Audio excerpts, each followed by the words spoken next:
La paracha de cette semaine, Ki Tisa, relate entre autres l'épisode du veau d'or que les Juifs ont servi juste après le don de la Torah. La Haftara, qui est toujours en relation avec la paracha, nous relate un autre épisode où les Juifs ont fait de l'idolâtrie à l'époque du prophète Élie. À cette époque, les Juifs servaient aussi bien l'idole de Baal que Dieu. Et le prophète Élie s'est adressé à eux et leur a dit « Ad mata yatem posrim achte yaseipim » « Jusqu'à quand allez-vous danser sur deux estrades à la fois ?» Et il continue en leur disant « Si Dieu est le vrai Dieu, suivez-le, et si c'est Baal, suivez-le. » Le reproche du prophète Élie est a priori très étonnant. Comment peut-il reprocher aux Juifs de servir Dieu ? Il aurait dû leur dire « Jusqu'à quand allez-vous servir Baal ?»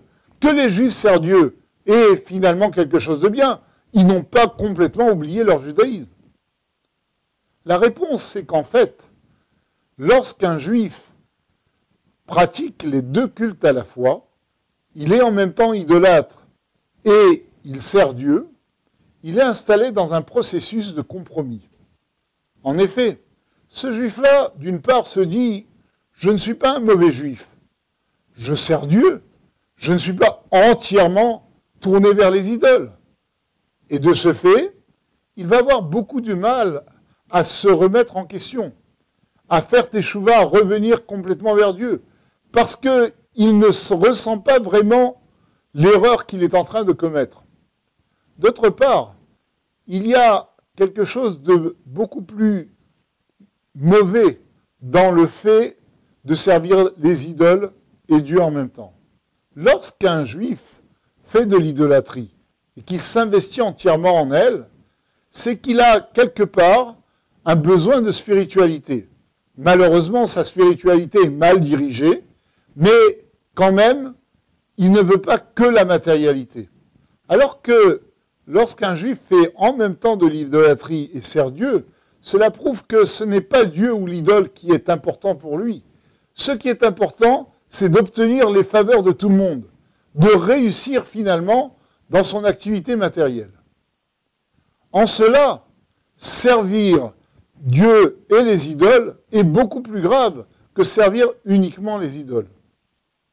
Un troisième point, lorsqu'un juif sert uniquement les idoles, il ne peut pas être un exemple pour les autres juifs.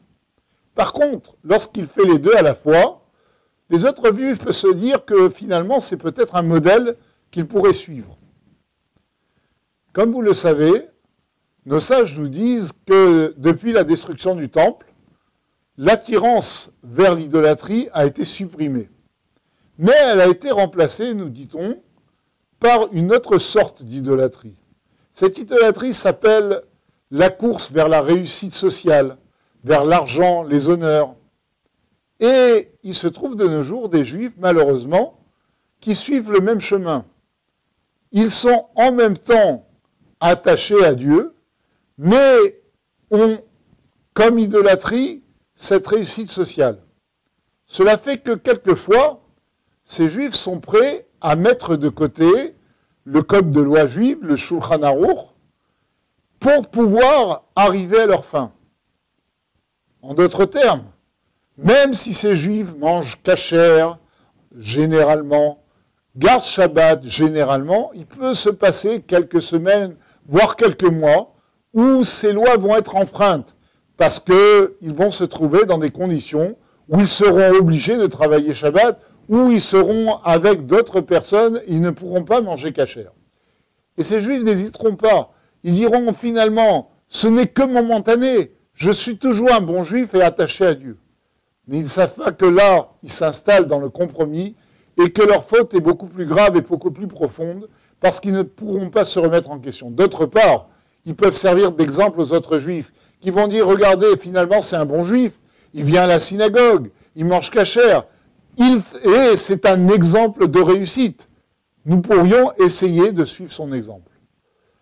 Eh bien, on espère que, comme nous dit Maïmonide, lorsqu'un Juif revient vers Dieu, eh bien, il mérite la Géoula, la venue des temps messianiques. Car le lien qui est opéré par cette remise en question et ce retour vers Dieu est 2 fois plus fort. Et on espère que très bientôt, les Juifs pourront crier Hachem wa Elohim, Dieu est l'Éternel, et c'est lui notre seul Dieu.